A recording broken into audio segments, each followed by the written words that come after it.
Mula sa Mindanao, bitbit ay pangarap.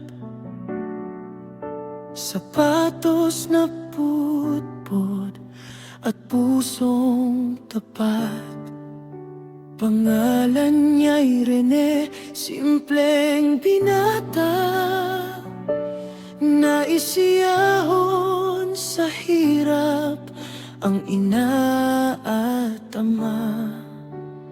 Pawis sa palad, pag-asa sa bawat tira. Sa court ng probinsya, siya ay malaya.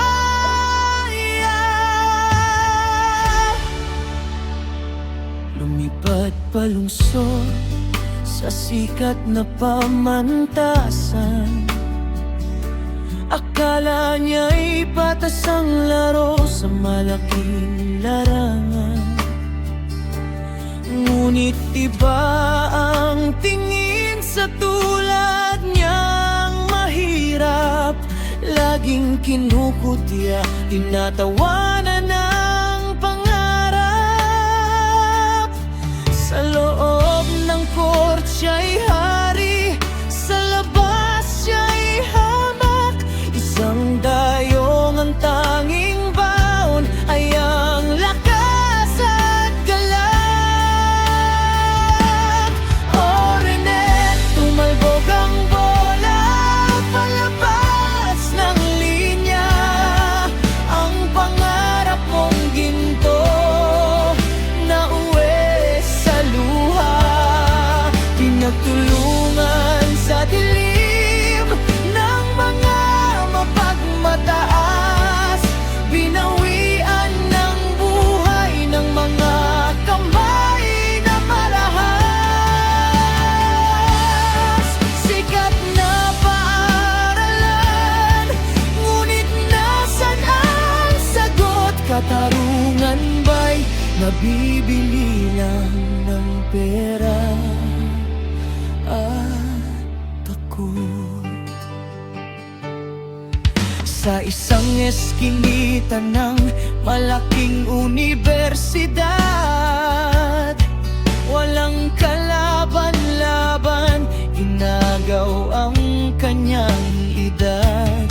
Dahil ba siya'y mahirap at walang mga padrino, tinuring na basura ng mga nag-aastang matalino. Ang tanging kasalanan niya'y mangarap ng bukas para sa pamilyang naghihintay ng tamang landas.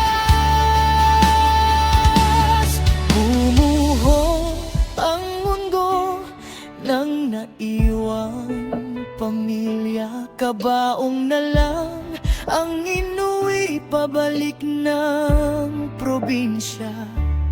Nagbingi-bingihan ang mga nasa itaas. Wala raw alam, naghugas ng kamay ng wagas. Tinakpan ang katotohanan ng salapit pangalan. Ang boses ng mahirap tinabunan ng kasinungalingan.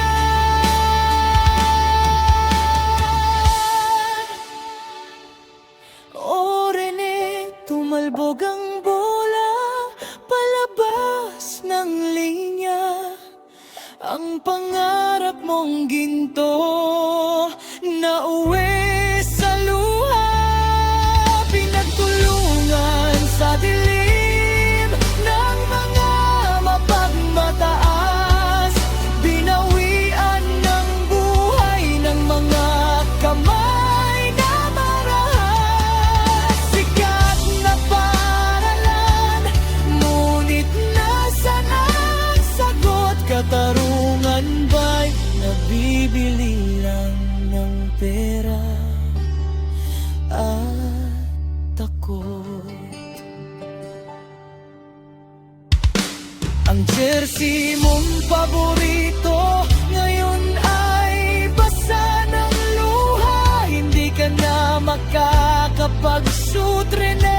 tapos na ang liga. Pero ang sigaw ng pamilya mo sa Mindanao hindi tatahimik hanggat walang linaw. Paalam, Rene, ang kampiyon ng mga aba. Sana sa kabilang buhay ang larong ay ipatas na.